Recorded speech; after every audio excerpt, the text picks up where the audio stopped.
الحمد للہ رب العالمین، الصلاۃ والسلام علی خاتم النبیین وعلی آلہ واصحابہ اجمعین، اما بعد، اعوذ باللہ من الشیطان الرجیم، بسم اللہ الرحمن الرحیم۔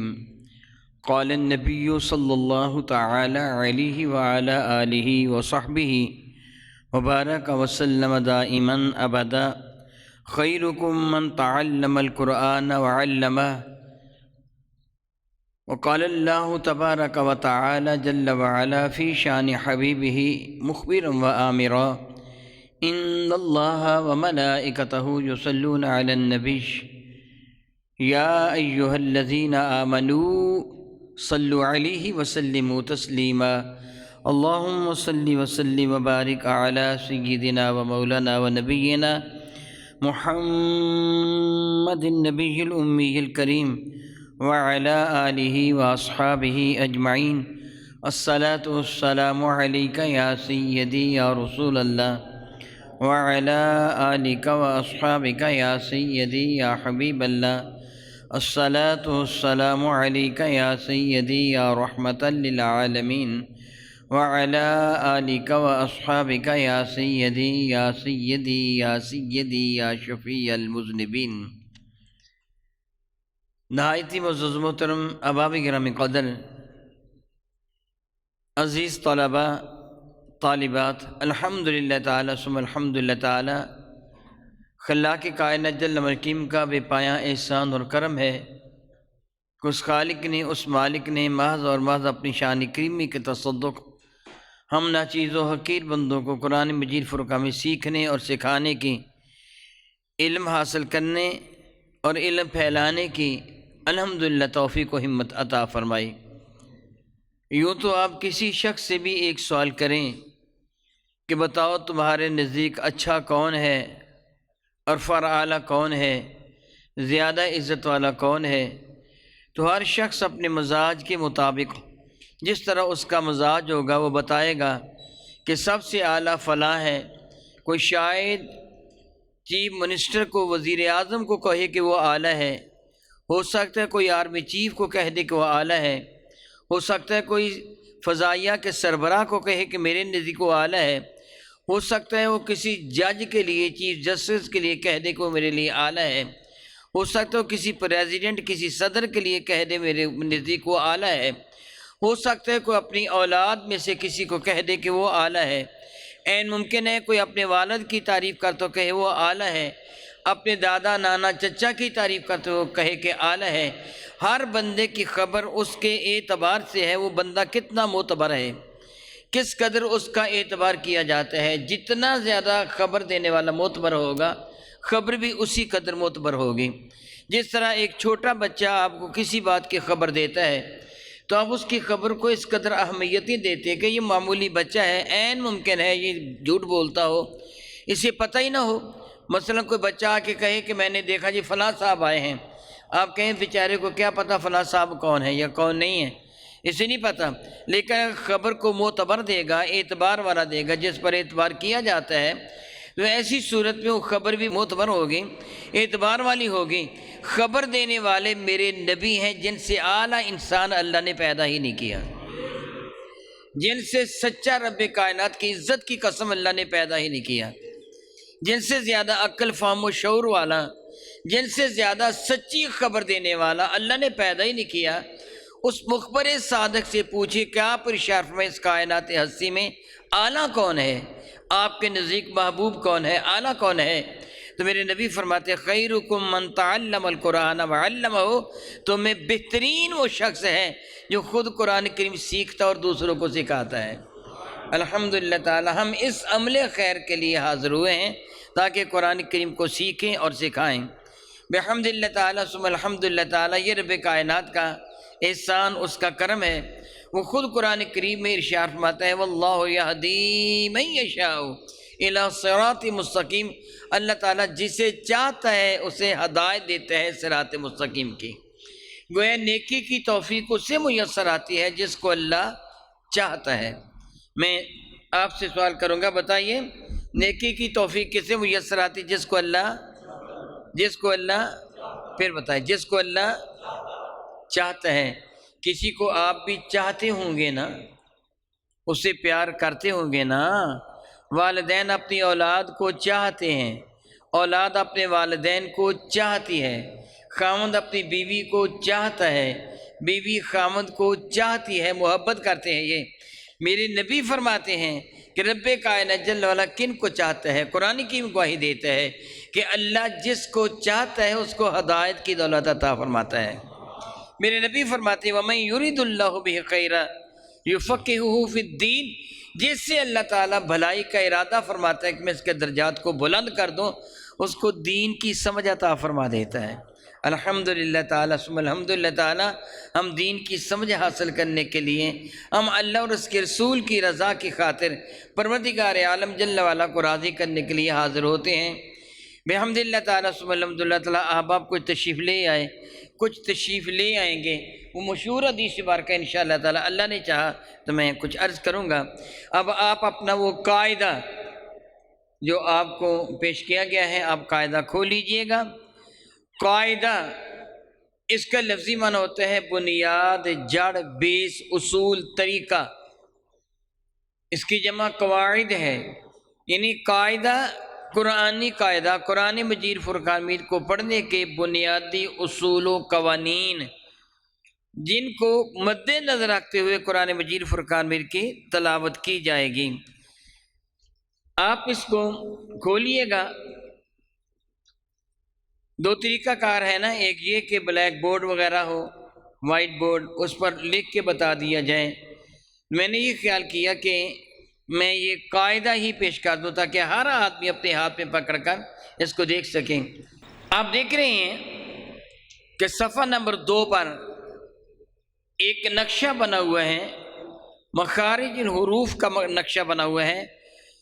مخارج خارج ہونے کی جگہ، جہاں سے چیز نکلتی ہے، یعنی مخرج جس سے چیز نکلتی ہے، وہ حروف کون سا حرف کہاں سے نکلتا ہے، یہ ایک نقشہ کی شکل میں آپ کو دکھایا گیا ہے۔ آپ اس پر خوب اچھی طرح غور کر لیں کہ کون سا حرف کہاں سے نکلتا ہے، پھر انشاءاللہ تعالیٰ پریکٹیکل طور پر، عملی طور پر جب آپ پڑھیں گے تو پھر آپ کو سمجھنا آسان ہو جائے گا۔ آپ کا جی چاہے تو یہ قاعدہ آپ اپنے گھر لے جا سکتے ہیں، لیکن روزانہ واپس لانا ہوگا۔ یہ آپ کے پاس امانت ہوگی کب تک؟ جب تک آپ تعلیم حاصل کرتے ہیں۔ تعلیم حاصل کرنے کے بعد آخری دن یہ آپ کو تحفتاً پیش کر دیا جائے گا۔ دوسری یہ صورت ہے کہ آپ روزانہ یہاں رکھ کے چلے جائیں، اگلے دن آئیں پھر آ کے یہاں سے لے لیں، تو وقت ملے تو اس نقشے کو دیکھ لیں۔ اب آپ اس کا صفحہ نمبر 3 دیکھیے گا، بلکہ پڑھ بھی لیجئے گا تاکہ اللہ رب العزت جل وعلا آپ کے لیے آسانی فرمائے۔ اعوذ باللہ من الشیطان الرجیم، بسم اللہ الرحمن الرحیم، الصلاة والسلام علیک یا سیدی یا رسول اللہ وعلی آلک و اصحابک یا سیدی یا حبیب اللہ۔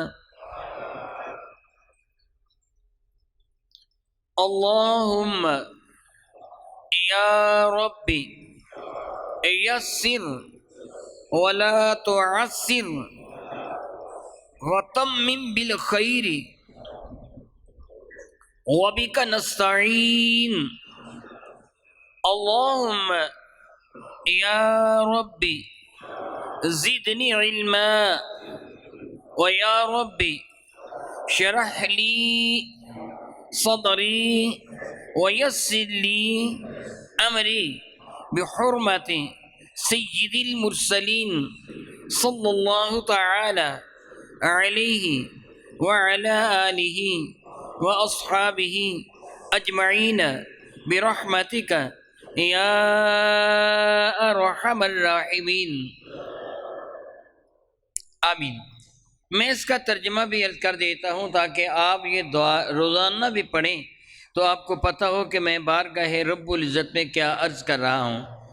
بارگاہ رب العزت میں حمد کرنے کے بعد، بسم اللہ شریف پڑھنے کے بعد، درود و سلام کا نذرانہ بارگاہ بے کسپنہ میں پیش کرنے کے بعد جو دعا کی گئی ہے، اللہم اے میرے اللہ، یا ربی اے میری تربیت کرنے والے، اے مجھے عقل فہم و شعور کی دولت سے نواز کر، میری تربیت کرنے والے، میرے رب، میرے پالنے والے، میری پرورش کرنے والے، یسر یہ کام جو میں کرنا چاہتا ہوں اس کو میرے لیے آسان کر دیں، یسر اس کو میرے لیے آسان کر دیں، ولا تعسر میرے پروردگار اس کو میرے لیے مشکل نہ کرنا، میری فہم، میرے شعور میں، میری عقل میں، میری دانش میں اے اللہ تعالیٰ اضافہ فرما دینا، میرے سینے کو کھول دینا، مولا تعالیٰ اس کو میرے لیے آسان کر دینا، وَتَمِّمْ بِالْخَيْرِ مولا تعالیٰ حسن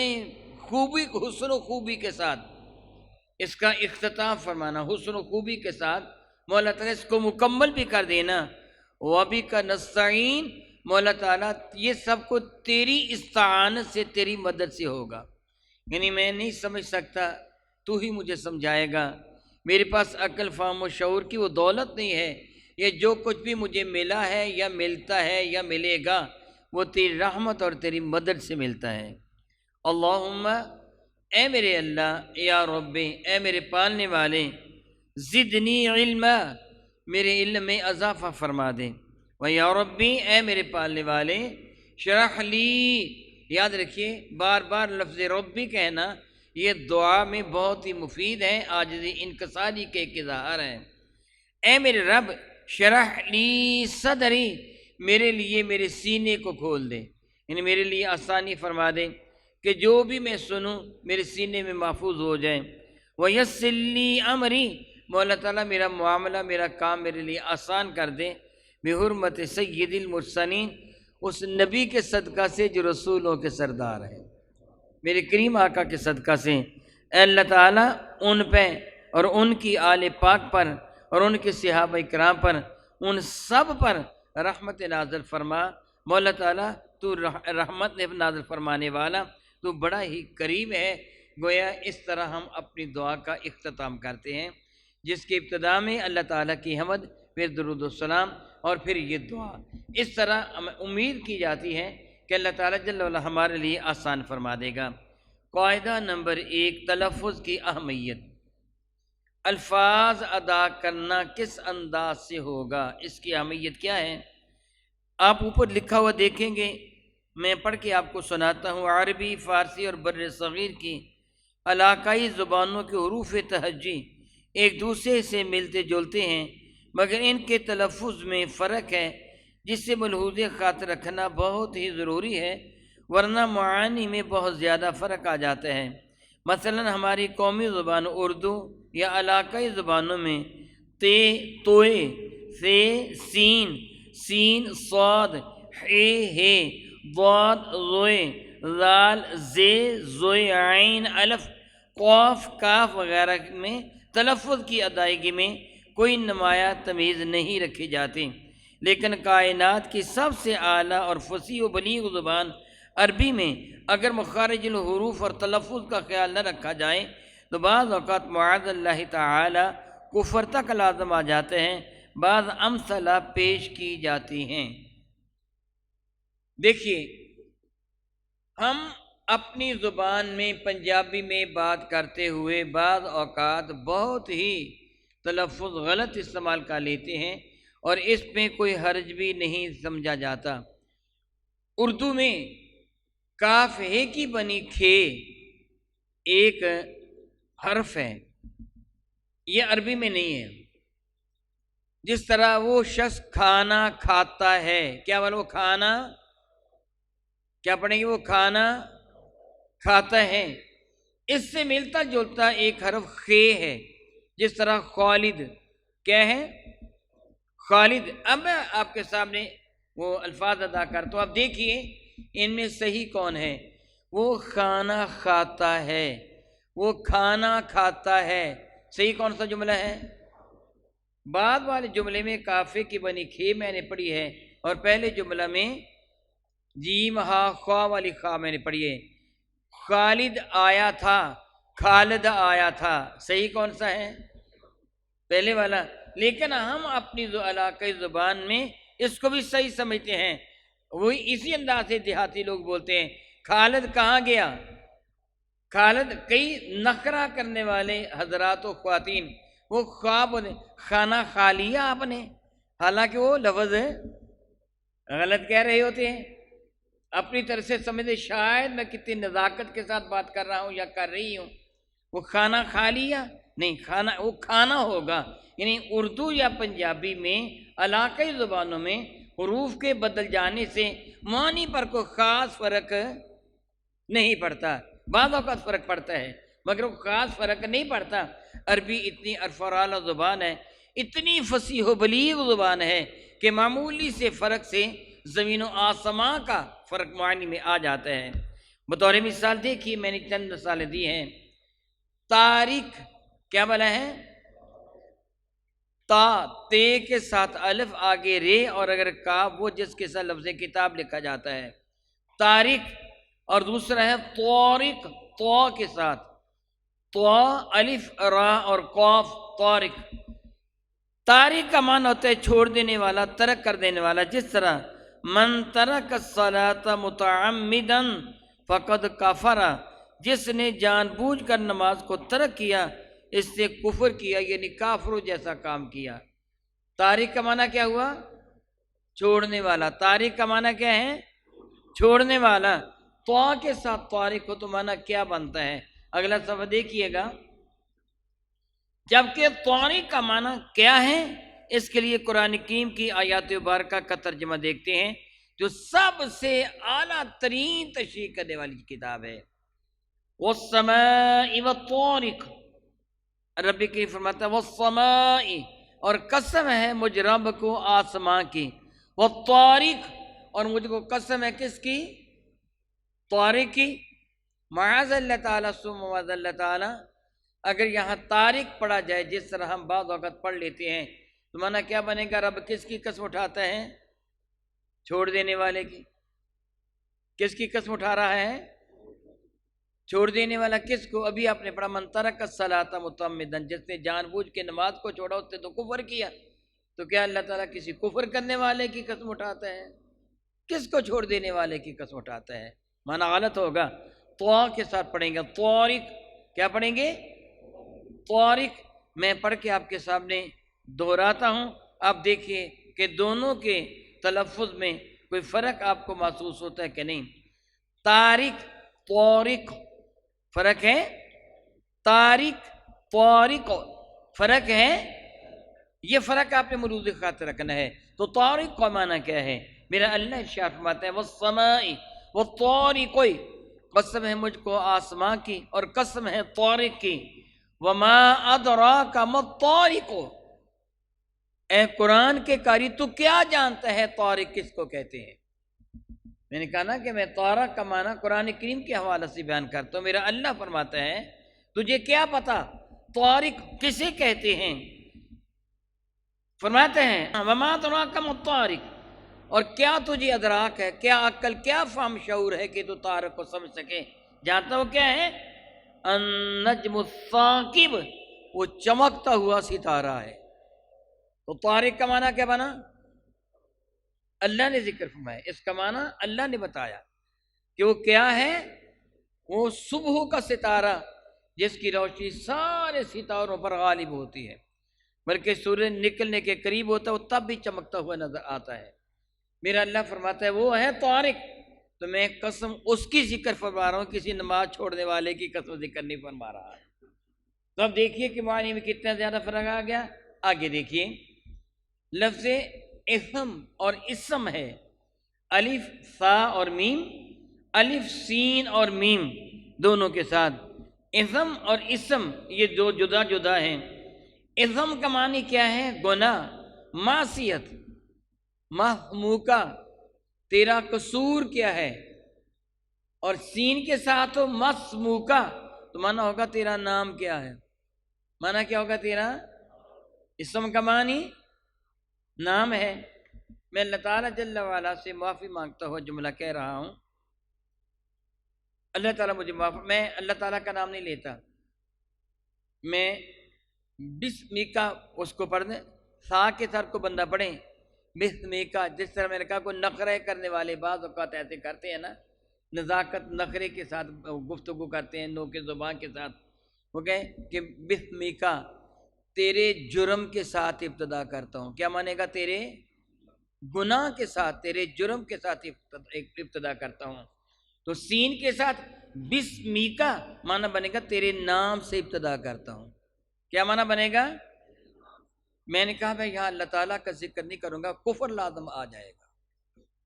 اللہ تعالیٰ کا ذکر یہاں کرے نا کوئی آدمی، کفر لازم آ جائے گا. معاذ اللہ، اللہ تعالیٰ کی جانب گناہ کی نسبت کرے گا، جرم کی نسبت کرے گا. دیکھیے معنی میں کتنا فرق آ جاتا ہے. پتہ کیا چلا کہ قرآن کریم کو صحیح ترین انداز میں پڑھنا یہ فرض عین ہے. رب قاری اولی القرآن والقرآن یلانا، بہت سارے قرآن کریم پڑھنے والے ایسے ہوتے ہیں کہ قرآن کریم ان پر لعنت کر رہا ہوتا ہے. اللہ یعوذ باللہ تعالیٰ ثم اللہ یعوذ باللہ تعالیٰ.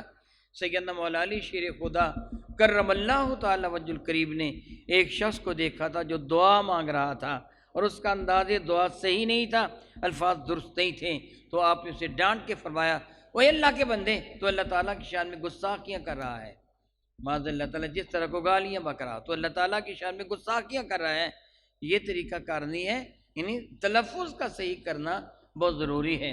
لیکن یہاں ایک بات میں مزید عرض کر دیتا ہوں، جس طرح کہ آگے لکھا ہوا بھی ہے کہ اگر تلفظ صحیح نہ ہو تو پڑھنا بند نہیں کرنا ہے، بلکہ صحیح کرنے کی کوشش کرنا ہے.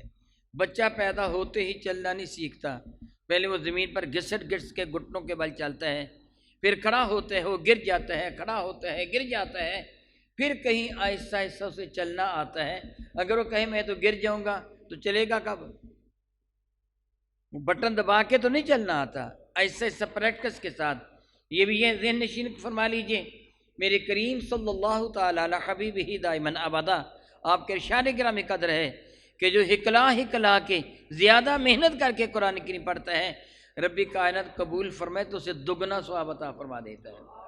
ایک قرآن کریم کی تلاوت کا اور دوسرا کوشش کے کرنے کا. اس لیے قرآن کریم کو صحیح پڑھنے کی کوشش کے ساتھ پڑھتے رہیے. قرآن پاک کی تلاوت بند نہ کیجیے، پوری کوشش کیجیے کہ میں صحیح طریقے سے پڑھوں. میرا اللہ دلوں کی کیفیت سے واقف ہے. آگے دیکھیے، سین لام میم صاد لام میم سلمہ سلمہ. سلمہ کا معنی ہے سلامتی اور سلمہ کا معنی ہے جڑ سے کاٹنا. کیا ہے؟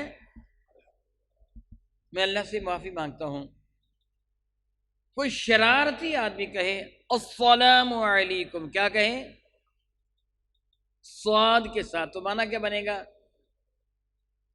معاذ اللہ تعالیٰ بد دعا دے دی تیری جڑ کٹ جائے، تباہ ہو جائے. تو سین کے ساتھ السلام علیکم کہا تو تیرے لیے سلامتی ہو. معنی کا فرق آ گیا کہ نہیں آ گیا؟ اسی طرح یہ ساری کی ساری مثالیں ہیں. میں زیادہ وقت آپ کا صرف نہیں کرنا چاہتا، یہ ساری کی ساری مثالیں آپ پڑھ سکتے ہیں. رب کائنات جل وعلا توفیق و ہمت عطا فرمائے تو ہمیں قرآن کریم فرقان حمید کو صحیح ترین انداز میں پڑھنا ہوگا. جو صحیح ترین انداز سے قرآن کریم پڑھتا ہے، میرے اور آپ کے کریم آقا حضور رحمت عالم صلی اللہ علیہ وسلم کے ایک ارشاد گرامی قدر ہے. مفہوم حدیث یہ ہے کہ جب قرآن مجید فرقان حمید کی تلاوت کرنے والا قاری ہر وہ بندہ جو قرآن کریم کی تلاوت کرنے والا، قاری قاف دو نقطوں والا، لفظ کاف چھوٹا کاف ہونا، قاری جس کا معنی ہوتا ہے کام کرنے والا، قاری نقطوں کے ساتھ اس کا معنی ہوتا ہے قرات کرنے والا. وہ جو قاری القرآن ہے، جب وہ قرآن پاک کی تلاوت کرتا ہے کوئی بھی کیوں نہ ہو. آپ جانتے ہیں کہ اخبار پر بھی لکھا ہوتا قارئین کرام لکھا ہوتا نا، تو قاری کا معنی کیا بنا؟ مطلقاً پڑھنے والا. قاری کا معنی کیا بنتا ہے؟ مطلقاً، خواہ وہ قرآن پاک پڑھے، خواہ وہ اخبار پڑھے، خواہ وہ کوئی کتاب پڑھے، وہ قاری ہے. جو قرآن کریم پڑھنے والا ہے، رب کائنات اس کو کیا شرف عطا فرماتا ہے. میرے کریم صلی اللہ تعالیٰ علیہ وآلہ وسلم کے ارشاد گرامی قدر کا یہ مفہوم بنتا ہے کہ کچھ فرشتے ہیں جو کرۂ ارض پر روئے زمین پر گھومتے پھرتے رہتے ہیں، اور ان کی ڈیوٹی کیا ہے؟ جہاں بھی کوئی قرآن پاک پڑھنے والا قرآن پاک پڑھتا ہے، وہ فرشتہ اس کے منہ پر اپنا منہ رکھ دیتا ہے، اس کے ہونٹوں پر اپنے ہونٹ رکھ دیتا ہے. جس طرح آپ کبھی پیار کے ساتھ محبت کے ساتھ اپنے ننھے مننے بیٹے، اپنی بیٹی ننھی منی، اس کے ہونٹوں پہ ہونٹ رکھ دیتے ہیں محبت کے ساتھ چومنے کے لیے۔ اللہ کے فرشتے اس قرآن کریم کے پڑھنے والے کے ہونٹوں پر اپنے ہونٹ رکھ دیتے ہیں۔ اور میرے قریب نے ارشاد میں جب یہ قرآن کریم کی تلاوت کرتا ہے تو قرآن کریم کے وہ الفاظ جو اس کی زبان سے نکلتے ہیں وہ فرشتے کے منہ میں جاتے ہیں۔ یہی اس کی غذا ہے، یہی اس کی غذا ہے۔ فرشتے کو تکلیف تب ہوتی ہے جب قرآن کریم کی تلاوت کرنے والے کے منہ سے بو آ رہی ہوتی ہے۔ اس لیے مسواک کرنا میرے نبی کی سنت ہے۔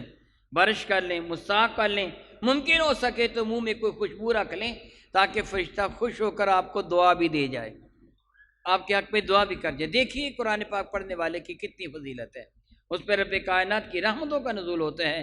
انشاءاللہ تعالیٰ کبھی مزید میں عرض کر دوں گا۔ آپ قرآن مجید فرقان کی تلاوت کو پابندی کے ساتھ اپنے لیے حرز جا بنا لیجئے۔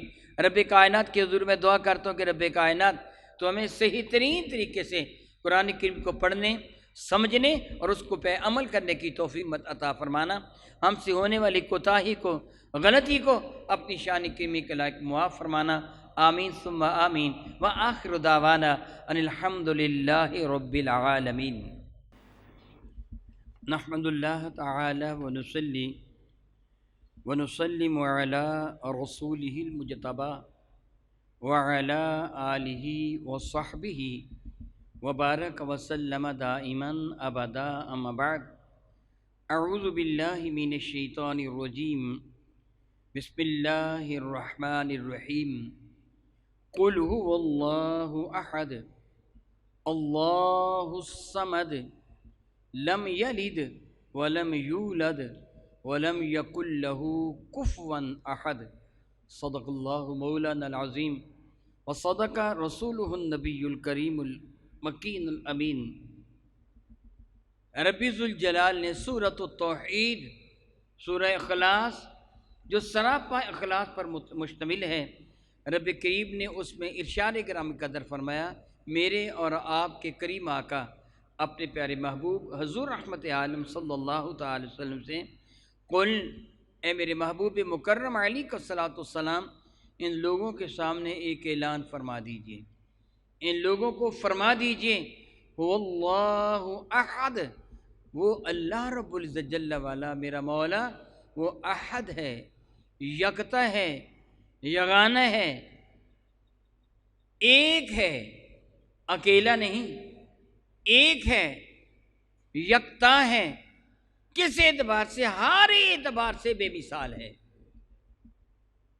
اللہ الصمد، رب کائنات بے نیاز ہے، محتاج نہیں ہے۔ میں تھوڑی سی اس کی مثال دے کے عرض کرتا ہوں۔ صمد کا ویسے تو بڑی لمبی چوڑی گفتگو ہے، میرا اصل موضوع باقی رہ جائے گا، اس لیے اختصار کے ساتھ عرض کرتا ہوں۔ صمدن، بے نیاز ہونا۔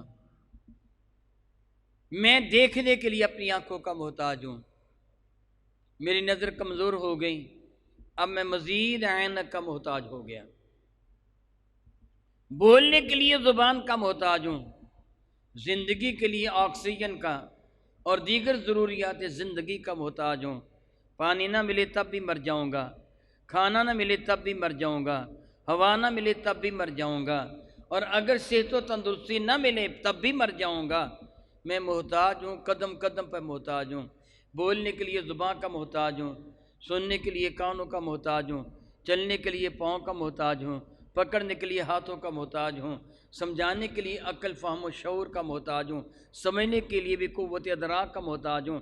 میں ہر قدم پر محتاج ہوں، میرا اللہ محتاج نہیں ہے، وہ صمد ہے، میرا اللہ صمد ہے۔ یہ یقین کر لے کہ رب کائنات صمد ہے، وہ ہر اعتبار سے بے نیاز ہے۔ میں دیکھنے کے لیے دو نوروں کا محتاج ہوں، ایک وہ نور ہے جو میری آنکھ کا نور ہے، اور ایک وہ نور ہے جو خارجی نور ہے۔ ایک وہ نور ہے جس نے میری آنکھ کو منور کیا، دوسرا وہ نور ہے جس نے ماحول کو منور کیا۔ جب تک یہ دونوں نور نہیں ہوتے میں دیکھنے کی قوت سے محروم ہو جاتا ہوں۔ سورج نکلا ہوا ہو جس نے آدھی دنیا کو بیک وقت روشن کر رکھا ہے، مگر خدا نخواستہ اللہ نے آنکھوں کا نور عطا نہ فرمایا ہو، تو کیا نابینے کو سورج کی روشنی فائدہ دیتی ہے؟ نظر بہت تیز ہو لیکن گھوپ اندھیر ہو تو نظر کی تیزی فائدہ دیتی ہے۔ جب تک ماحول کو منور کرنے والا نور اور آنکھ کا نور، یہ دونوں نور موجود نہ ہو، بندے کو نظر نہیں آتا۔ ہمارا ایمان و عقیدہ کیا ہے؟ بہت ہی گہری غار، شدید اندھیری رات، گنگور گٹائیں بادل کی وہ آسمان پہ چھائی ہوئی ہوں، جنگل بیابان ہو، درختوں کا جھنڈ ہو، اس کے اندر وہ بہت گہرا غار ہو، گہرے غار کے اندر سیاہ ترین پتھر ہو، سیاہ ترین پتھر پر ایک سیاہ جرثومہ جس کو الیکٹرانک مائکروسکوپ کے ذریعے دیکھا جاتا ہے۔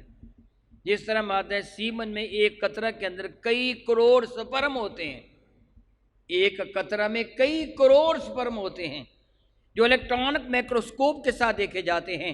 وہ جرثومہ جو مائکروسکوپ کے بغیر نہیں دیکھا جا سکتا، وہ سیاہ رنگ کے پتھر پر گہرے غار میں، گنگور گٹاؤں والے موسم میں، وہ درختوں کے جھنڈ کے نیچے، وہ رات کے وقت وہ پتھر پر جو رینگ رہا ہے، میرا اللہ اس کو دیکھ بھی رہا ہے، اس کو رزق بھی دے رہا ہے، اس کی تسبیح بھی ملاحظہ فرما رہا ہے۔ میں محتاج ہوں، محتاج نہیں ہے۔ اللہ الصمد، وہ بے نیاز ہے۔ لم یلد ولم یولد، لم یلد، اس سے کسی کو جنا نہیں ہے، ولم یولد، نہ وہ کسی سے جنا گیا ہے۔ ممکن نہیں کہ اس کی جانب ایسی چیزوں کی نسبت کی جا سکے، زیادہ تشریح کی ضرورت نہیں، یہ تو عام سی بات ہے۔ ولم یکن لہو کفو، ولم یکن، اور یہ ممکن ہی نہیں ہے، لہو اس کے لیے، کفو کوئی اس کی مثال ہو، کوئی اس کا ہمسر ہو، یہ غیر ممکن ہے۔ ممثل علیہ کے ساتھ کچھ نہ کچھ مناسبت رکھتی ہے۔ بطور مثال ایک آدمی کہتا کہ میرا بیٹا شیر کی طرح ہے، کیا بلا؟ میرا بیٹا شیر درندہ ہے، جانور ہے۔ انسان کو اللہ تعالیٰ نے ذلی لقد کرمنا بنی آدم، اللہ فرماتا ہے ہم نے اولاد آدم کو عزت سے سرفراز فرمایا ہے، انسان بنایا۔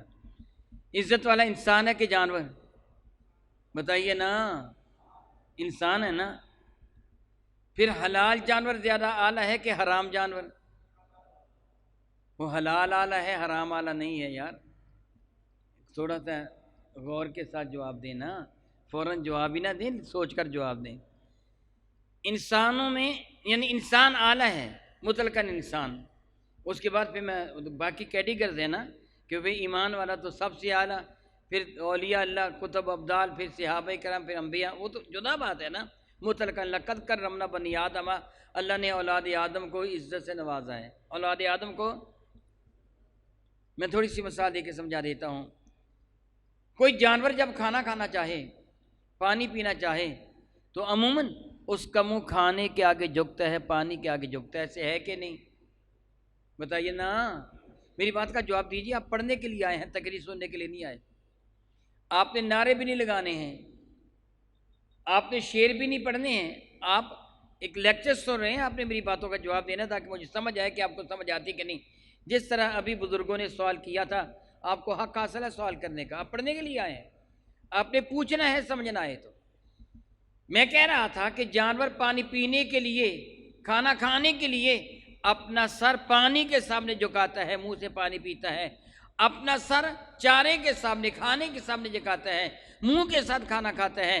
اے انسان، اللہ نے تجھے عزت دی ہے، تیرا کھانا چل کر تیرے ہاتھوں کے ذریعے تیرے منہ تک آتا ہے نا؟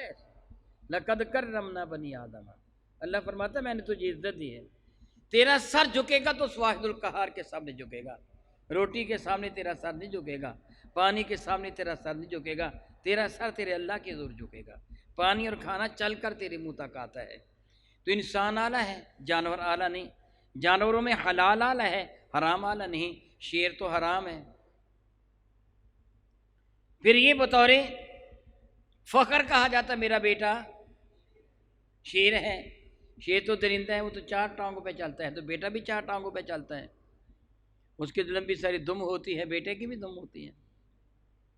بتائیے نا، وہ تو جنگل بیابان میں رہتا ہے، اور بیٹا پھر شیر کو تو حیا ہی نہیں، نہ ماں کا، نہ بہن کا، نہ بیٹی کا، معاذ اللہ۔ تو یہ تعریف ہوگی پھر بیٹے کی؟ بتائیے بھلا۔ آپ نے کیوں کہہ دیا میرا بیٹا شیر ہے؟ اس لیے کہ شیر میں ایک صفت بہادری پائی جاتی ہے، آپ نے اس صفت کی وجہ سے بیٹے کو شیر کہا ہے۔ میری بات کی سمجھ آئی آپ کو؟ یعنی کوئی نہ کوئی اس کے اندر ایسی شے ہوتی ہے کہ جس کی بنا پر اس کو کسی سے تشبیہ دی جاتی ہے، مثال دی جاتی ہے، کوئی نہ کوئی شے ملتی ہے، کوئی نہ کوئی شے ملتی ہے۔ کوئی کہتا ہے میرا بیٹا چاند کی طرح ہے، چاند تو روشن نہیں ہے، یہ تو سورج کی وجہ سے، جس طرح دھوپ کی وجہ سے کوئی حصہ روشن ہو جائے، آپ کو اندھیرے میں وہ جگہ روشن نظر آئے، چاند تو ایسا خود روشن ہی نہیں ہے، وہ تو پتھر کی طرح ہے۔ تو آپ نے اپنے بیٹے کو پتھر کی طرح کہہ دیا؟ نہیں، دراصل اس کی روشنی آپ کو نظر آتی ہے، اس لیے آپ نے اس کو چاند کی طرح کا کہہ دیا۔ میری بات سمجھ رہے ہیں نا؟ یعنی جس کے ساتھ آپ مثال دیتے ہیں اس کی کوئی نہ کوئی صفت اس کے ساتھ ملتی ہے، جس کے ساتھ جس کی مثال دی جا رہی ہے۔ اللہ وہ ذات ہے کہ جس کے ساتھ کسی کی کوئی صفت ملتی ہی نہیں ہے، اس لیے وہ صمد ہے، وہ کفو نہیں ہے اس کا کوئی بھی، وَلَمْ يَكُنْ لَهُ كُفُوًا احد، وہ ہر اعتبار سے یکتا اور یگانہ ہے، ہر اعتبار سے۔ سوال پیدا ہوگا آپ کے ذہن میں، وہ سمیع و بصیر ہے، پھر یہ آگے انشاءاللہ تعالیٰ آپ پڑھیں گے۔ یاد رکھیے کہ جتنے بھی انبیاء علیہ السلام تشریف لائے، میرے نبی کو بھی رب کریم فرمایا کل، آپ اعلان کر دیجئے کس چیز کا؟ سورۃ التوحید کا۔ مختصر سے سورت ہے، قل هو اللہ احد اللہ الصمد لم یلد ولم یولد ولم یکن له کفوا احد، مگر سورۃ التوحید ہونے کے ناطے سے اس کی فضیلت اتنی ہے کہ ایک مرتبہ قل هو اللہ احد پڑھ لے، قرآن پاک کے 10 پارے پڑھنے کے برابر ثواب مل جاتا ہے، 3 مرتبہ پڑھیں تو پورے قرآن پاک کے برابر ثواب مل جاتا ہے۔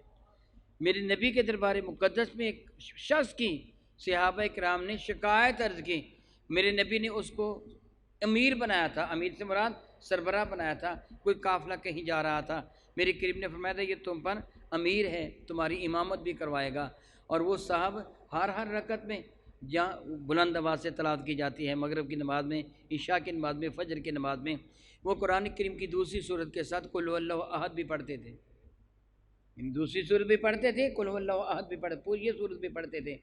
تو صحابہ کرام نے کہا یہ تم کیا کرتے ہو، ڈبل ڈبل پڑھتے ہو، تو کیا باقی سورت کافی نہیں ہے، تم قل هو اللہ بھی ساتھ پڑھتے ہو؟ تو کہنے لگے تمہارا جی چاہے تو میرے پیچھے نماز پڑھو، نہیں جی چاہے تو نہ پڑھو، میں تو یوں ہی پڑھوں گا۔ تو اب ان کا تقرر کس سے فرمایا تھا؟ میرے نبی نے۔ کس کی جرت ہے اس کو پیچھے کرتا؟ کہنے لگے جی ہم پڑھیں گے آپ کے پیچھے نماز، کیونکہ آپ کی ڈیوٹی نبی نے کریم نے لگائی ہے، ہم کون ہوتے ہیں کہ جس کو نبی ہمارا امام بنا ہے اس کو پیچھے کرنے والے۔ چنانچہ جب قافلے سے واپس آئے تو انہوں نے بارگاہ رسالت مابین کہا یا رسول اللہ یہ ایسے ایسے کرتے ہیں، میرے کریم نے فرمایا اس سے پوچھو، یا اس سے سوال کیا گیا، خود میرے کریم نے سوال کیا یا صحابہ سے فرمایا اس سے پوچھو ویسے کیوں کرتا ہے؟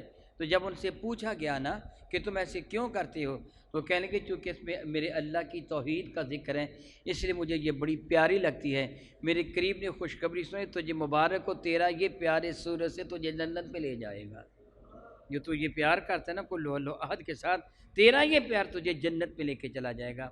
میرے قریب نے اشار گرامی قدر فرمایا جو نماز عشاء کے بعد اپنے بستر پہ داہنی کروٹ لیٹے قل هو اللہ احد کی تلاوت کریں، ایک روایت میں 100 مرتبہ، ایک روایت میں 200 مرتبہ ہیں، اس کے اور جنت کے درمیان یہ فاصلہ رہ جائے گا، جب وہ مرے گا تو رب کائنات اسے فرمائے گا داہنی جانب سے جنت میں داخل ہو جا۔ کیوں فضیلت ہے؟ کہ اس میں اللہ تعالیٰ کی توحید کا ذکر ہے۔ جتنے بھی انبیاء تشریف لائے حضرت آدم علیہ السلام سے لے کے میرے کریم آقا حضور رحمت عالم صلی اللہ علیہ وسلم تک، وہ سارے کے سارے انبیاء علیہ السلام توحید کے داعی بن کے آئے، توحید کی دعوت دینے والے آئے۔ کسی بھی نبی کا دین ایک نبی کے دین سے جدا نہیں تھا۔ یاد رکھیے دو چیزیں ہوتی ہیں، ایک دین ہے اور ایک مذہب ہے۔ کیا ہے بھلا؟ ایک دین ہے اور ایک مذہب ہے۔ میں زیادہ لمبی چوڑی بات دین پہ نہیں کروں، اس قبل کئی مرتبہ کہہ چکا ہوں کہ دین کا لفظی معنی کیا ہوتا ہے۔ مطلقاً یوں سمجھیے ہمارا دین دین اسلام ہے، ہمارا دین دین اسلام ہے۔ مذہب کا معنی ہوتا ہے چلنے کا راستہ، انی ذاہب الی السوق، میں بازار کی طرف جا رہا ہوں، انی ذاہب الی البیت، میں گھر کی جانب جانے والا ہوں۔ تو مذہب وہ راستہ جس پر بندہ چل کر اللہ اور اس کے سود تک پہنچتا ہے، اس کو کیا کہتے ہیں؟ مذہب۔ کیا کہتے ہیں؟ مذہب۔ کیا کہتے ہیں؟ مذہب۔ کہتے ہیں اس کا مذہب حنفیہ ہے، یہ حنفی ہے، یہ شافعی ہے، یہ مالکی ہے، یہ حنبلی ہے، کہتے ہیں نا یہ کیا ہے؟ مذاہب۔ یہ کیا ہے؟ مذاہب۔ دین سب کا اسلام ہے۔ سب کا دین کیا ہے؟ میں اس مثال کو مزید آسان کر دیتا ہوں اور آپ کو یہ کہوں گا کہ اگر آپ کو سمجھ نہ آئے، بہت بہتر تو یہ ہوگا کہ آپ لکھ کر دیں، میں اس کو سمجھا دوں گا، کیونکہ ہر بندہ کھڑا ہو جائے گا نا تو پھر ایسی صورت میں سبق آگے نہیں بڑھ سکے گا۔ نہ سمجھ آئے تو آپ لکھ لیں، لکھ کر رکا پیش کر دیں، میں اس کا جواب دوں گا۔ اپنے پاس کاغذ اور قلم بھی لے کے آیا کریں تاکہ آپ کے لیے آسانی ہو۔ نماز کا پڑھنا فرض ہے، کیا میں نے کہا؟ یہ انشاءاللہ تعالیٰ آپ آئندہ سماعت فرمائیں گے۔ بنی الاسلام علی خمس، کہ اسلام کی بنیاد 5 چیزوں پہ رکھی گئی۔ نماز کا پڑھنا، اس کا انکار کرنے والا کافر۔ بات سمجھیے، نماز کا پڑھنا فرض ہے، انکار کرنے والا کافر۔ نماز کے پڑھنے کا طریقہ مذہب ہے۔ نماز پڑھنا فرض ہے، یہ دین ہے۔ نماز پڑھنا فرض ہے، یہ کیا ہے؟ بات سمجھیے، سمجھنا آئے تو سوال کا لینا بے شک۔ نماز کا پڑھنا فرض ہے، یہ کیا ہے؟ یہ دین ہے۔ یہ کیا ہے؟ یہ نماز پڑھنے کا طریقہ مذہب ہے۔ بات کو سمجھیے گا، نماز پڑھنے کا طریقہ کیا ہے؟ کوئی ہاتھ یہاں تک اٹھائے کافر نہیں ہوگا، کوئی ہاتھ کانوں کی لو تک اٹھائے کافر نہیں ہوگا، کوئی سینے پر باندھ لے کافر نہیں ہوگا، کوئی ناپ پر باندھے کافر، کو دونوں ہاتھ چھوڑ کر نماز پڑھ لے کافر۔ یہ طریقہ ہے نماز پڑھنے کا، یہ مذہب ہے۔ میری بات کی سمجھ آپ کو آ گئی کہ نہیں آ گئی؟ آ گئی نا؟ انبیاء کے مذہب جدا جدا تھے، دین سب کا ایک تھا۔ ان کے طریقہ کار الگ الگ تھے۔ عبادت کس انداز سے کرنی ہے، کس انداز سے نہیں کرنی، یہ طریقہ کار الگ تھے، لیکن دین ایک تھا۔ سارے انبیاء علیہ السلام اللہ تعالیٰ کی توحید کے داعی بن کے آئے، لوگوں کو جنت کے بارے میں، جہنم کے بارے میں، آخرت کے بارے میں، اللہ کی کتابوں کے بارے میں، ملائکہ کے بارے میں، حساب و کتاب کے بارے میں، تقدیر کے بارے میں، سارے انبیاء کا ایک ہی طریقہ کار ہے۔ یعنی یہ نہیں کہ کسی نبی نے بتایا تھا جنت نہیں ہے، کسی نے بتایا تھا کہ جہنم نہیں ہے، نہیں، یہ ساری کی ساری چیزیں ضروریات دین سے جو متعلق ہیں، یہ سارے انبیاء نے اسی بات کی تبلیغ فرمائی ہے۔ ان میں سب سے اعلیٰ ترین شے جو ہے وہ توحید ہے۔ سب سے اعلیٰ ترین شے کیا ہے؟ بنیادی چیز یہ توحید ہے۔ جب اللہ کو مانیں گے پھر اللہ کے حکموں کو بھی مانیں گے۔ اسی لیے اللہ تعالیٰ کے ارشاد گرامی قدر ہے، ان الشرک لظلم عظیم، شرک بہت بڑا ظلم ہے۔ کیا بولا؟ شرک بہت بڑا ظلم ہے۔ ظلم کا معنی یہ ہوتا ہے کہ چیز کو اس کی اصلی جگہ سے ہٹا کر رکھ دینا، چیز کو اصلی جگہ سے ہٹا کے رکھ لینا۔ میں اس کی مثال دے کے سمجھاؤں گا۔ ایک آدمی نے کام کیا، محنت کی، اس کو اجرت ملنی چاہیے تھی، بطور مثال اس نے کام کیا 100 روپے کا، اس کو اجرت نہیں دی، جس نے کام نہیں کیا تھا اجرت اس کو دے دی، تو یہ کیا کیا؟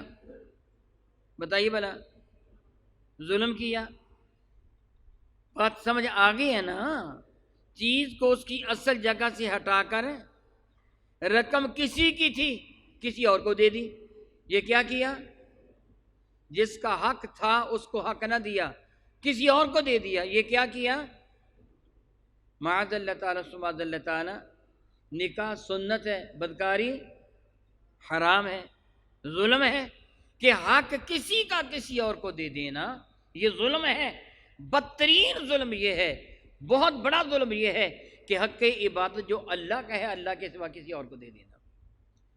حق عبادت تو اللہ تعالیٰ کا ہے، اللہ کے سوا کسی کا بھی حق نہیں ہے عبادت، وہ تو میری اللہ کا حق ہے۔ اس لیے اللہ کے حق کو کسی اور کے ہاتھ سپرد کرنا یہ بدترین ظلم ہے۔ اس لیے ان شرک لظلم عظیم، بے شک شرک بدترین ظلم ہے۔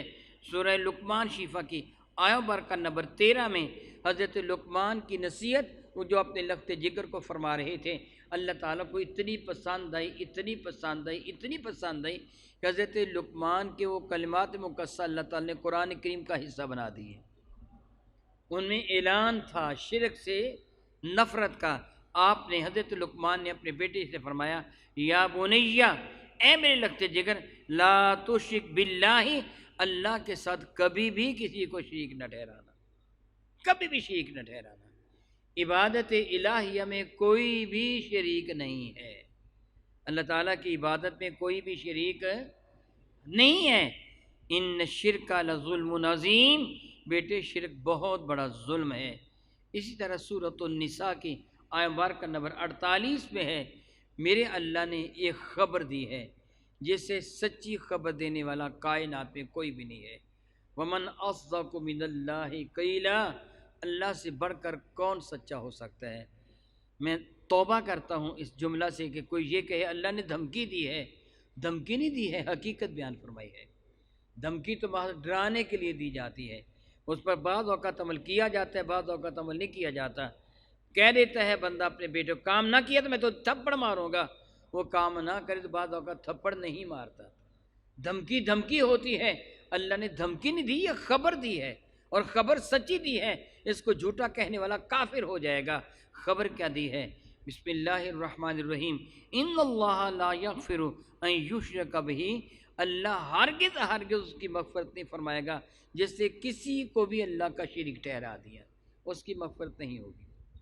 بالکل یہ سمجھ لیجئے کہ اللہ تعالیٰ نے اپنے ذمہ کرم یہ لازم فرما دیا ہے کہ میں مشرک کو معاف نہیں کروں گا۔ وَيَغْفِرُ مَا دُونَ ذَلِكَ لِمَن يَشَاءُ، وَيَغْفِرُ، اور وہ معاف فرما دے گا، مَا دُونَ ذَلِكَ، شرک سے سوا کوئی بھی گناہ تو سے سرزد ہو جائے، سطح زمین سے لے کے اوج سماوات تک، ساری کی ساری یہ سطح، یہ خلا و فضا گناہوں سے بھر جائے، اللہ تعالیٰ بے نیاز ہے، چاہے تو معاف فرما دیں، کیونکہ اگلا جملہ کیا ہے؟ لمن یشاء، جس کو اللہ چاہے گا معاف کرے گا، ہر کسی کو نہیں۔ لیکن شرک کے سوا کتنے بھی زیادہ تو نے گناہ کیوں نہ کیے ہو، اللہ چاہے گا تو معاف فرما دے گا۔ لیکن وَمَن یشرک باللہ، جس سے اللہ کے ساتھ شریک کسی کو ٹھہرا دیا، فقد افترا اثما عظیما، اس سے بہت بڑا بہتان باندھا اور بہت بڑا گناہ عظیم کیا۔ شرک معاف نہیں کیا جائے گا، شرک کے سوا کوئی بھی بڑے سے بڑا گناہ معاف کر دیا جائے گا۔ اللہ تعالیٰ چاہے گا معاف کرے گا، چاہے گا سزا دے گا، وہ اس کے دست قدرت میں جو چاہے کرے، لیکن مشرک کو معاف نہیں کیا جائے گا۔ مزید سماعت فرمائے، سورہ مائدہ میں ہے، میرا اللہ ارشاد فرماتے ہیں، یہ آیت مبارکہ نمبر 72 ہے، انہ من یشرک باللہ فقد حرم اللہ علیہ الجنہ۔ اللہ اکبر، اللہ اکبر، اللہ اکبر، اللہ اکبر۔ میرے اللہ نے خبر دی ہے، دھمکی نہیں، خبر ہے، اور مبنی پر حقیقت ہے، اس میں شک کرنے والا بھی کافر۔ میرا اللہ ارشاد فرماتا ہے، انہ من یشرک باللہ، اچھی طرح یاد رکھ لو، وہ شخص جس نے کسی کو بھی اللہ تعالیٰ کے ساتھ شریک ٹھہرایا، فقد حرم اللہ علیہ الجنہ، اس میں شک نہیں کہ اس پر اللہ تعالیٰ نے جنت کو حرام قرار دے دیا ہے، وہ کبھی بھی جنت میں نہیں جائے گا۔ وَمَأْوَاهُ النَّارُ، اور اس کا ٹھکانہ جہنم ہے۔ وَمَا لِلظَّالِمِينَ مِنْ أَنصَارٍ، اور ظالموں کا کوئی بھی مددگار نہیں ہے، ظالموں کا کوئی بھی مددگار ہے۔ اگر اللہ نے عقل عطا فرمائی ہو، یہ آیا بارکہ تلاوت کرنے کے بعد بعض بے عقل حضرات کہہ دیتے ہیں کسی کا کوئی مددگار ہے، کسی کا کوئی مددگار ہے، بتا دیجئے۔ بعض بے وقوف کم عقل یہ جملہ کہہ دیتے ہیں کسی کا کوئی مددگار نہیں ہے۔ میرا اللہ کیا فرماتا ہے کن کا مددگار نہیں ہے؟ وَمَا لِلظَّالِمِينَ مِنْ أَنصَارٍ، ظالموں کا کوئی مددگار نہیں ہے۔ یہاں ظالم سے مراد مشرک ہے، مشرکوں کا مددگار نہیں ہے، ایمان والوں کے موجود ہیں، ایمان والوں کے جو یہ کہہ دے قیامت کے دن میرا کوئی مددگار نہیں ہے، اس سے کیا اقرار کیا کہ میں کون ہوں؟ اس نے اپنے شرک کا اقرار کیا کہ میں تو مشرک ہوں، میرا مددگار ہی کوئی نہیں ہے۔ تو اللہ کیا ارشاد فرماتا ہے، وَمَا لِلظَّالِمِينَ مِنْ أَنصَارٍ، ظالموں کا قیامت کے دن کوئی بھی مددگار حمایتی نہیں ہوگا۔ ایمان والوں کے کتنے مددگار ہوں گے؟ ایمان والوں کے تو چھوٹے چھوٹے بچے بھی سفارش کر کے جنت میں لے جائیں گے والدین۔ بے ایمانوں کا کوئی مددگار نہیں ہوگا، کافروں کا کوئی مددگار نہیں ہوگا۔ سارے کے سارے انبیاء علیہ الصلوۃ والسلام توحید کے داعی بن کے آئے، اور اللہ تعالیٰ کو سب سے زیادہ پسند عمل توحید ہے، کیونکہ جب بندہ اللہ تعالیٰ جل وعلا پہ یقین کامل رکھے گا اللہ تعالیٰ کی محبت میں کامل ہو جائے گا۔ میرا اللہ قرآن مجید فرقان میں کافروں کا بھی ذکر فرماتا ہے اور ایمان والوں کا، وَمِنَ النَّاسِ مَن يَتَّخِذُ مِن دُونِ اللَّهِ أَندَادًا، کچھ وہ کافر ہیں جو اللہ تعالیٰ جل وعلا کے مقابلہ میں معاذ اللہ بتوں کو معبود بنائے بیٹھے ہیں۔ بتوں سے مراد محض پتھر کے بت نہیں ہیں، مطلقاً من دون اللہ، اللہ کے سوا جو بھی ہے، بے شک وہ انسانوں کی شکل میں جس طرح نمرود، شداد، فرعون وغیرہ تھے، یا آج بھی کچھ جاہل لوگ موجود ہیں، اللہ تعالیٰ معاف فرمائے، اللہ تعالیٰ معاف فرمائے، جو کہتے ہیں پیر بھی رب ہوتا ہے، اللہ یعوذ باللہ تعالیٰ ثم اللہ یعوذ باللہ تعالیٰ، جو حلا اللہ تعالیٰ جل وعلا ان کو عقل کی دولت عطا فرمائے۔ میں کہہ رہا تھا کہ اللہ کے سوا انہوں نے معبود بنا رکھے، کسی نے گائے کو، کسی نے بیل کو، کسی نے درخت کو، کسی نے پتھر کو، کسی نے انسان کو، کسی نے جن کو، کسی نے فرشتوں کو، معاذ اللہ تعالیٰ۔ اللہ فرماتا ہے یحبونہم کحب اللہ، وہ ان سے محبت یوں کرتے جس طرح اللہ سے محبت کی جاتی ہے، ان کو سجدہ کرتے ہیں، ان کے سامنے ہاتھ جوڑتے ہیں، ان کے سامنے ہاتھ باندھ کر کھڑے ہوتے ہیں، عاجزی انکساری کا مجسمہ بنتے ہیں، یوں ان کے ساتھ سلوک کرتے ہیں جس طرح اللہ تعالیٰ جل وعلا کا حق ہے۔ لیکن والذین آمنوا، ایک کافروں سن لو، جو ایمان والے ہیں، اشد حب للہ، وہ تو اپنے رب سے ٹوٹ کر محبت کرتے ہیں، تو وہ محبت نہیں کر سکتے اپنے معبود باطل سے جو ایک ایمان والا اپنے رب سے محبت کرتا ہے، وہ اپنے رب کے نام پر اپنی جان قربان کا دینا سعادت دارین خیال کرتا ہے۔ تو جس کی محبت جتنی زیادہ ہوگی اس کے حکم کو ماننا اتنا ہی آسان ہوگا، اس کے حکم کو ماننا اتنا ہی۔ میں سادہ سی مثال دے کے سمجھاتا ہوں۔ بحمد اللہ تعالیٰ آپ سارے کے سارے میرے شاگرد ہیں، میں آپ کا استاد ہوں، استاد ہونے کے ناطے سے یا نبی کی اولاد ہونے کے ناطے سے آپ کے دل میں میری محبت ہے، جتنی محبت زیادہ ہوگی آپ اسی قدر میرا زیادہ حکم مانیں گے۔ میں آپ کو کہوں جی کھڑے ہو جاؤ، سارے کھڑے ہو جائیں گے، میں کہوں گا چھٹی کر لو، آپ چھٹی کر لیں گے، میں کہوں گا نہ چھٹی کرو، اگر آپ کے دل میں محبت ہے تو نہیں چھٹی کریں گے۔ جتنی محبت زیادہ ہوگی اسی قدر اطاعت کا جذبہ بھی زیادہ ہوگا، اسی قدر اطاعت کرنا بھی آسان ہوگا۔ ایسے ہے نا، بھی بندہ کہتا ہے میں تو تیری خاطر اپنی جان قربان کرنے کی محبت ہے نا، خاوند بیوی سے، والدین اولاد سے، ماں اپنی رخت جگر سے محبت کرتے ہیں نا، ان کی خاطر اپنی جان بھی قربان کی۔ جتنی محبت زیادہ ہوگی اسی قدر اس کے حکم پر عمل کرنا آسان ہوگا۔ کائنات ہستی میں ایک ایمان والے کے دل میں سب سے زیادہ محبت میرے اللہ کی ہے، اللہ کے بعد میرے نبی کی محبت ہے۔ سب سے زیادہ محبت کس کی ہے؟ اللہ تعالیٰ جل مجل کریم کی۔ اس لیے اللہ تعالیٰ کے حکم پر پھر عمل کرنا بھی آسان ہوگا۔ تو سارے انبیاء علیہ السلام چونکہ توحید کے داعی بن کے آئے اور اللہ تعالیٰ کو یہ پسند ہے، اللہ تعالیٰ ایک لمحہ کے لیے بھی، کیا میں نے کہا ایک لمحہ کے لیے شرک کو پسند نہیں فرماتا، شرک کی اجازت نہیں دیتا۔ اب آپ نے جو بات سمجھنے، یہ تو میں نے سب کچھ بتایا کہ توحید کیا ہے، کہ شرک کرنا کتنا برا اور کتنا بڑا گناہ ہے، کتنا برا اور کتنا بڑا گناہ ہے شرک کرنا، یعنی گناہ عظیم ہے۔ جو گناہان صغیرہ ہیں، بڑے بڑے گناہ ہیں، ان سارے گناہوں میں سب سے بڑا گناہ شرک ہے، جس کی معافی قطعاً ہے ہی نہیں ہے۔ اللہ تعالیٰ جل وعلا قادر مطلق ہے، مگر وہ فرماتا ہے میں مشرک کو معاف نہیں کروں گا۔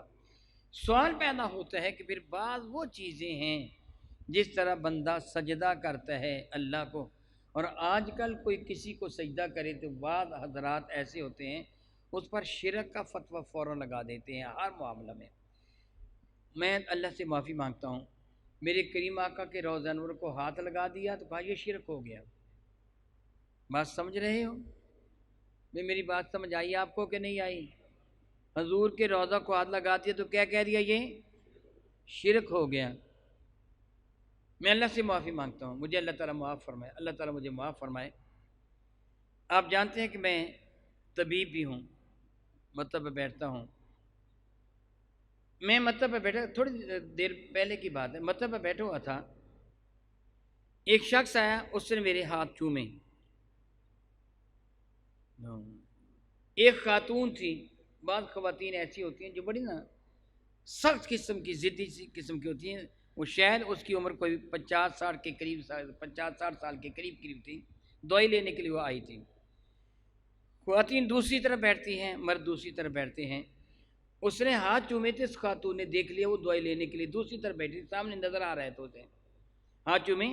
تو اس سے فوراً کہا، شاہ جی یہ کیسے کیا، یہ تو مشرک ہو گیا. فوراً اس سے کہا، یہ کو روکتے آپ کیوں نہیں ہو، اسے آپ کے ہاتھ چومے سے شرک کیا. یہ تھوڑی پرانی بات ہے، دادا بتادا نہیں ہے. تو چونکہ وہ دوائی لینے کے لیے آئی تھی، میں نے اس کے جھڑکنا تو نہیں تھا، غصے میں تو نہیں آنا تھا. تو میں نے پوچھا کہ آپ کس لیے آئی ہیں، کیا لینے کے لیے ہیں؟ دوائی لینے کے لیے، شفا لینے کے لیے. تو آپ مشرک نہیں بنی، آپ میرے پاس شفا لینے کے لیے آئی ہیں.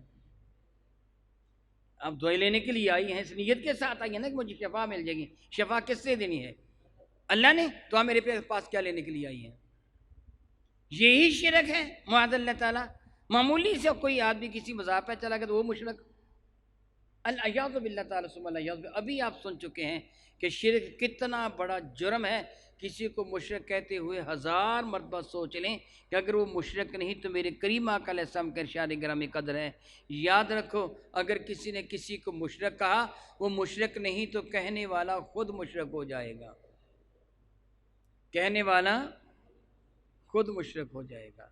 کسی نے کسی کو فاسق کو فاجر کہا، اگر وہ فاسق کو فاجر نہیں تو کہنے والا خود فاسق و فاجر ہو جائے گا.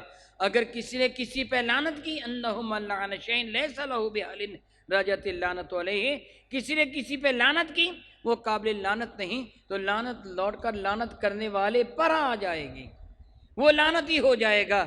اس لیے کسی کو مشرک کہنے سے پہلے 1000 مرتبہ سوچ لیں کہ مشرک کہنا کسی کو آخری سزا ہے، اس سے بڑھ کر کوئی سزا نہیں ہے. الیاذ باللہ تعالیٰ ثم الیاذ باللہ تعالیٰ. اگر یہ سب کچھ شرک ہے تو میں آپ سے ایک سوال کرتا ہوں، بتائیے جب پروردگار عالم جل وعلا نے حضرت سیدنا آدم علیہ نبینا علیہ السلام کو تخلیق فرمایا تھا، تو فرشتوں کے سامنے اللہ تعالیٰ نے چیزوں کو پیش فرمایا جو اللہ تعالیٰ نے تخلیق فرمائی، اور اشارے گرامی قدر فرمایا فرشتوں بتاؤ ان چیزوں کے نام کیا ہیں. تو فرشتے نہ بتا سکے. انہوں نے کیا، سبحانک لا علم لنا الا ما علمتنا انک انت العلیم الحکیم. انہوں نے اپنی کمی علم کا اقرار کر لیا. اللہ نے فرمایا یا آدم انبئہم باسمائہم، اے آدم ان چیزوں کے نام بتاؤ. میرا اللہ فرماتا فلما انباہم باسمائہم، جب آدم علیہ السلام نے چیزوں کے نام بتا دیے، قال الم اقل لکم انی اعلم غیب السماوات والارض، تو اللہ تعالیٰ فرماتا ہے میں نے پھر فرشتوں کو کہا میں نے تو پہلے نہیں بتا دیا تھا کہ زمین و آسمان کی تمام پوشیدہ باتوں کو، تمام غیبوں کو میں اللہ جانتا ہوں، تم نہیں جانتے ہو. اور حضرت آدم علیہ السلام کے لیے پھر کیا فرمایا؟ فرمایا قلنا للملائکۃ اسجدوا لآدم، اور جب ہم نے فرشتوں کو حکم دیا کہ آدم کو، جملہ پورا کر دیجئے، آدم کو، وَإِذْ قُلْنَا لِلْمَلَائِكَةِ اسْجُدُوا إِلَىٰ آدَمَ، اسْجُدُوا لِآدَمَ، آدم کو سجدہ کرو. یاد رکھیے آج آپ سجدہ کرتے ہر میں کعبہ کی طرف، اِلَى الْكَعْبَةِ، کعبہ کی جانب سجدہ کرتے ہو، کعبے کو نہیں کرتے. سجدہ کس کو کرتے ہو؟ اللہ کو. سجدہ کس کو کرتے ہو؟ طرف کون سی ہوتی ہے؟ کعبۃ اللہ کی. کعبہ کی طرف کرتے ہو، کعبہ کو نہیں کرتے. الا آدم نہیں ہے کہ آدم کی طرف سجدہ کرو، نہیں، لیا آدم، آدم کو سجدہ کرو. یہی سبب ہے. میرا اللہ فرماتا فسجدوا، سب نے سجدہ کر دیا، الا ابلیس، مگر ابلیس سے سجدہ ابا، اس سے انکار کر دیا، واستکبر، اور تکبر کیا، وکان من الکافرین، وہ کافروں سے ہو گیا. اگر مطلقاً سجدہ کرنا شرک تھا تو کافر معاذ اللہ تعالیٰ. فرشتوں نے کیا کر دیا؟ سجدہ کیا. بتائیے بھلا حکم کس نے دیا؟ تو جس سے سجدہ نہیں کیا وہ کیا ہو گیا؟ کیا شرک کا انکار کرنے والا کافر ہو گیا؟ یہ کیا تھا؟ یہ تعظیم کا سجدہ تھا جو غیر اللہ کے لیے سابقہ شریعتوں میں حلال تھا، میرے نبی کی شریعت میں اس کو بھی حرام قرار دے دیا گیا۔ یہ سجدہ تعظیمی حرام ہے، شرک نہیں ہے۔ کیا میں نے کہا؟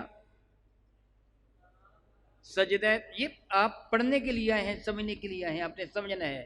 سجدہ تعظیمی حرام ہے، سجدہ تعظیمی حرام ہے، کرنے والا گناہ گار ہے، کروانے والا گناہ گار ہے، مگر کافر نہیں ہے۔ سجدہ تعظیمی کرنے والا بھی کافر نہیں ہوگا، مشرک نہیں ہوگا، کروانے والا بھی کافر و مشرک نہیں ہوگا، لیکن دونوں مجرم ہیں۔ کرنے والا بھی مجرم ہے، کروانے والا بھی مجرم ہے، اس پہ راضی ہونے والا بھی مجرم ہے، اس کا حکم دینے والا بھی مجرم ہے، لیکن مشرک نہیں ہے، لیکن مشرک نہیں ہے۔ سجدہ نہ کرے کوئی کسی کو، ویسے کسی کو رب مان لے تو کافر ہو جائے گا، یہ الہ مان لے، رب سے مراد الہ ہے، معبود مان لیں، سجدہ نہ بھی کریں، بیٹھا رہیں، پھر بھی وہ کافر ہیں۔ اللہ کے سوا کسی کی عبادت کی اجازت نہیں ہے۔ بعض لوگ یہ کہتے ہیں یہ آدم کی جانب سجدہ تھا، آدم کو سجدہ نہیں تھا، تو اللہ نے حکم پوچھا تھا بدبخت ابلیس سے، او ابلیس تو نے سجدہ کیوں نہیں کیا؟ اس سے کہا تھا اس کو تو نے مٹی سے بنایا ہے، میں اس کو کیوں سجدہ کروں؟ مجھے تو نے آگ سے بنایا، میں اعلیٰ ہوں اس سے۔ تو پتہ چلا وہ سجدہ آدم ہی کو تھا، سجدہ آدم علیہ السلام کو تھا۔ اور یہ بھی ایک بات سامنے آ گئی کہ حضرت آدم کو جو سجدہ تھا وہ کون سا سجدہ تھا؟ سارے بتاؤ، وہ سجدہ کون سا تھا؟ تعظیم کس کی تھی؟ حضرت آدم کی تعظیم کیوں تھی؟ وہ اللہ کے نبی ہیں، وہ اللہ کے عظمت نبوت کے سامنے سر جھکانا تھا۔ آدم کو سجدہ کرنا دراصل اللہ کے نبی کو سجدہ کرنا تھا۔ کیا بلا اللہ کے نبی کو سجدہ کرنا تھا؟ یہ میرے نبی کو بھی کیا گیا ہے۔ میں نے کیا کہہ دیا؟ سجدہ میرے، آپ کتب احادیث اٹھا کے دیکھیں، درختوں نے میرے نبی کو سجدہ کیا، جانوروں نے میرے نبی کو سجدہ کیا، حتیٰ کہ صحابہ نے دیکھ کر عرض کیا یا رسول اللہ یہ درخت بھی آپ کو سجدہ کرتے ہیں، یہ جانور بھی آپ کو سجدہ کرتے ہیں، اجازت دیجیے ہم بھی کریں۔ میرے نبی نے منع فرما دیا، نہیں میں تم کو اجازت نہیں دیتا۔ اب میں آپ سے سوال کرتا ہوں، جانوروں کو سجدہ کرنے کا حکم کس نے دیا ہے؟ اجازت نہیں، اجازت اور بات ہوتی ہے، یہ حکم ہے اللہ کا۔ درختوں کو سجدہ کرنے کا حکم کس نے دیا؟ تو کیا اللہ شرک کا حکم دے گا؟ درختوں نے بھی میرے نبی کو سجدہ کیا، جانوروں نے بھی میرے نبی کو سجدہ کیا، البتہ رب کائنات نے انسانوں کے لیے منع فرما دیا تم سجدہ نہ کرنا۔ اس لیے پتہ چلا سجدہ تعظیمی کرنا حرام ہے، شرک یہ انسانوں کے لیے، جانوروں کے لیے حرام بھی نہیں ہے، کیونکہ غیر ذی العقول ہیں، ان کو اللہ نے اجازت دی ہے۔ میں ایک بات آپ سے یہ شیئر کرتا ہوں، آپ پھر خود ہی بتائیے، خود ہی ارشاد فرمائیے کہ جو آدم علیہ السلام کی تعظیم نہ کرے، جس کے دل میں حضرت آدم کی عزت نہ ہو، وہ کون ہو جاتے ہیں؟ جی تنہا کافر نہیں ہے تو چھوٹا سا کافر تو نہ کہہ دو نا، وہ کیا بن جاتے ہیں؟ شیطان۔ جو حضرت آدم کی عزت نہ کرے، جس کی نظر میں حضرت آدم کی عزت ہو، ان کو عام سمجھے، حقیر سمجھے، میں اس کو کیوں سجدہ کروں، وہ کون ہو جاتے ہیں؟ شیطان۔ تو جس کے پیچھے آدم بھی ہاتھ باندھے کھڑے تھے، جو ان کی عزت نہ مانے گا وہ کیا بنے گا؟ آپ خود ہی کیلکولیشن کر لیں، 1,00,000 سے زیادہ انبیاء ہیں نا، درجہ بدرجہ، دیکھیں وہ کیا بنتا ہے۔ پھر ہمیں کیا بننا ہوگا؟ ایمان والے۔ میرے نبی نے ایک خبر دی تھی، دیکھیے میں حدیث برکہ آپ کے سامنے عرض کرتا ہوں، یہ حدیث برکہ صحیح بخاری شریف کے اندر ہے۔ میرے کریم آقا رسول عربی شفیع معظم سیدنا عقبہ بن عامر رضی اللہ تعالیٰ عنہ اس حدیث برکہ کو روایت کرتے ہیں۔ میں الفاظ حدیث آپ کے سامنے پڑھ کے سناتا ہوں۔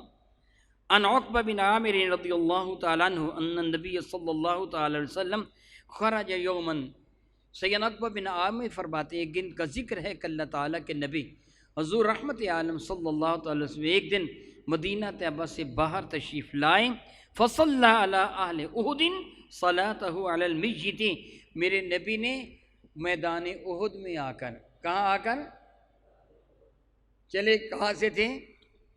شہر مدینہ سے، آج تو احد مدینہ طیبہ کے شہر میں داخل ہو گیا نا، اس وقت تو فاصلہ کافی سارا درمیان میں بن جاتا تھا۔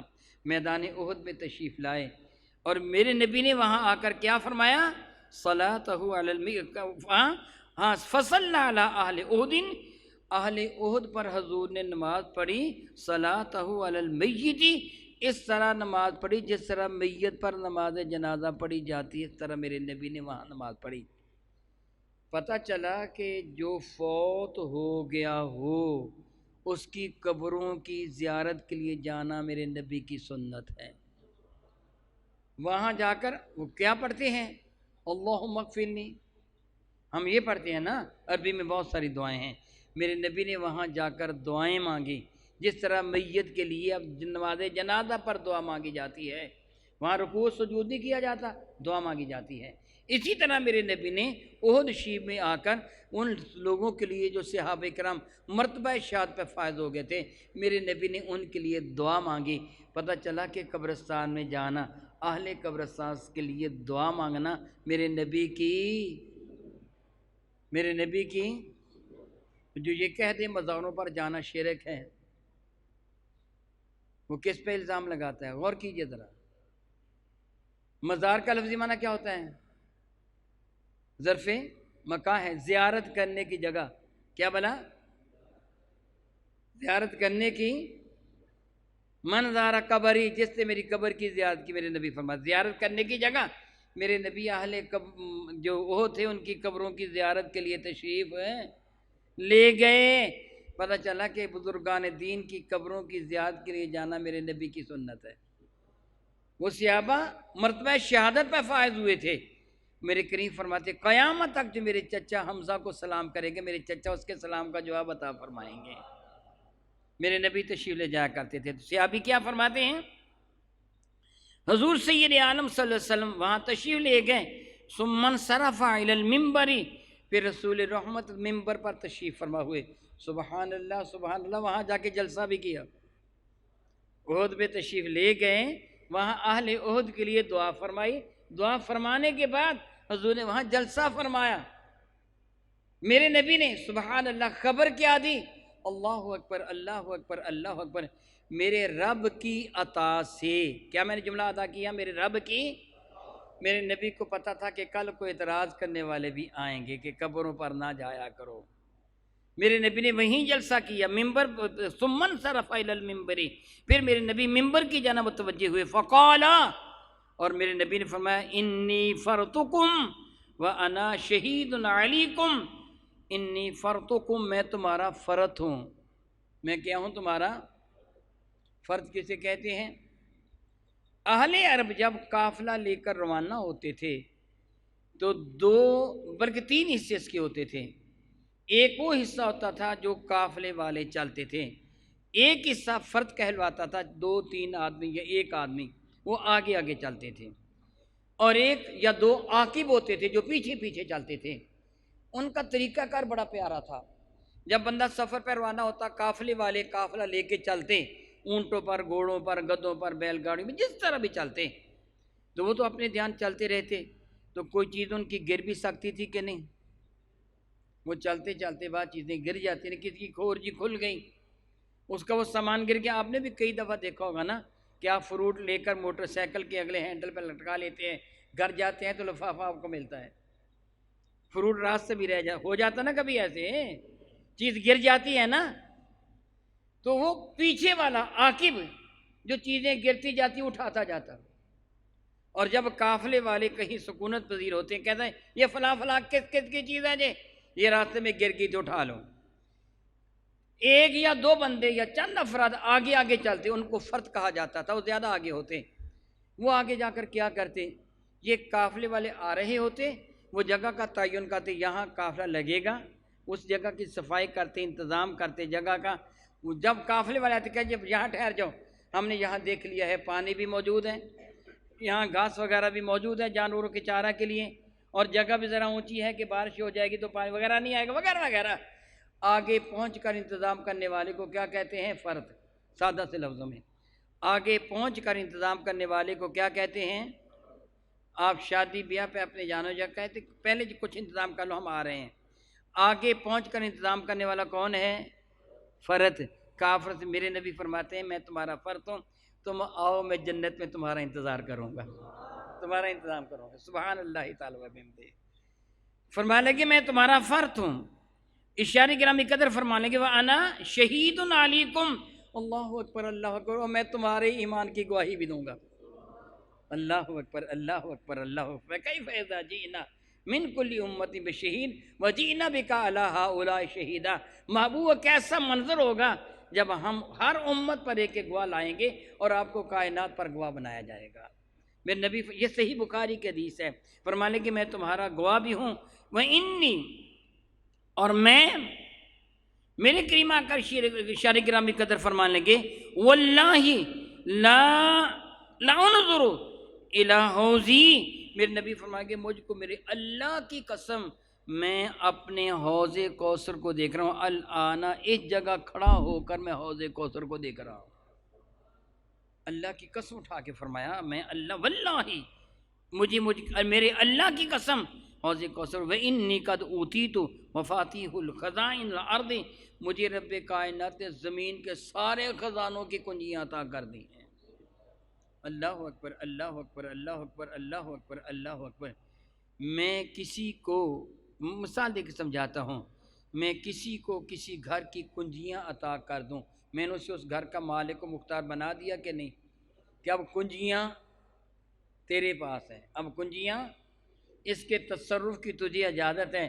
میرے نبی فرماتے ہیں میرے رب نے مجھے ساری کنجیاں عطا فرما دی ہیں. اب بھی نبی کو مختار نہ مانیں گے، اب بھی نبی کے اختیار کا انکار کریں گے. صحیح بخاری شریف ہے.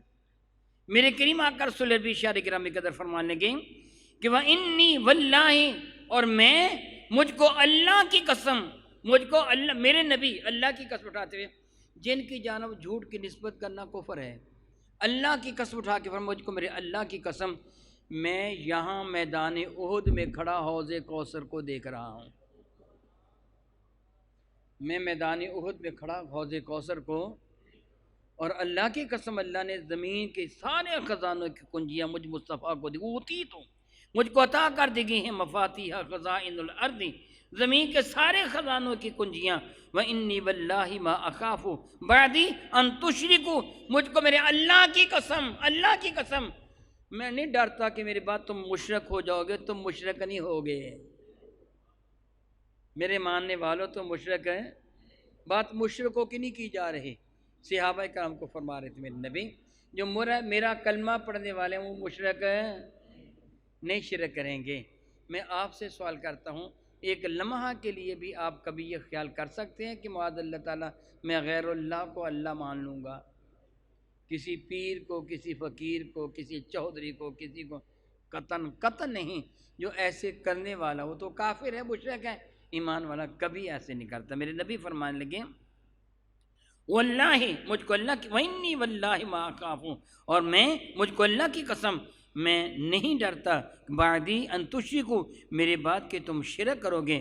وَلَكِنْ أَخَافُ أَن تَنَافَسُوا فِيهَا، مگر میں ڈرتا اس بات سے کہ تو دنیا میں مشغول ہو جاؤ گے جو ہم ہو گئے ہیں نا. اور دوسری روایت میں یہ ہے مَإِنِّي لَسْتُ أَخْشَىٰ عَلَيْكُمْ أَن تُشْرِكُوا، مجھے کوئی ڈر نہیں ہے کہ تم میرے بعد شرک کرو گے. وَلَكِنِّي أَخْشَىٰ عَلَيْكُمُ الدُّنْيَا أَن تَنَافَسُوا، لیکن میں یہ ڈرتا ہوں کہ تم دنیا میں مشغول و مصروف ہو کر قیامت کو اپنے رب کو بھول جائیں گے. کتاب المغازی، کتاب الانبیاء اور متعدد جگہ صحیح بخاری کی حدیث سے برکہ ہے. اب میں آپ سے ایک سادہ سا سوال کرتا ہوں، میرے نبی کیا فرماتے ہیں کہ مجھ کو اللہ کی قسم میں یقین رکھتا ہوں کہ تم میرے امتی مشرک ہیں. تو جو بات پر شرک کا فتویٰ لگا ہے اس کو میرے نبی پر یقین نہیں ہے؟ بات پہ شرک کا فتویٰ لگائے کہ اسے میرے نبی پر یقین نہیں ہے؟ نبی پر یقین ہونا چاہیے. اللہ کی عزت کی قسم میری بات غلط ہو سکتی ہے، میرے باپ کی بات، میرے استاد کی بات، میرے شیخ کی بات غلط ہو سکتی ہے. اللہ کی عزت کی قسم میرے نبی کی بات غلط نہیں ہو سکتی. جو انہوں نے فرما دیا وہ حق فرما دیا، اس لیے فوراً کسی پر شرک کا فتویٰ نہ لگائیں، اپنے دامن کو بھی داغدار نہ کریں اور دوسروں پر بھی الزام تراشی نہ کریں۔ میں دعا کرتا ہوں رب کائنات میرے نبی کے صدقہ سے ہمیں حقائق کو سمجھنے اور ان پہ عمل کی توفیق و ہمت عطا فرمائے، آمین ثم آمین، وآخر دعوانا ان الحمد للہ رب العالمین۔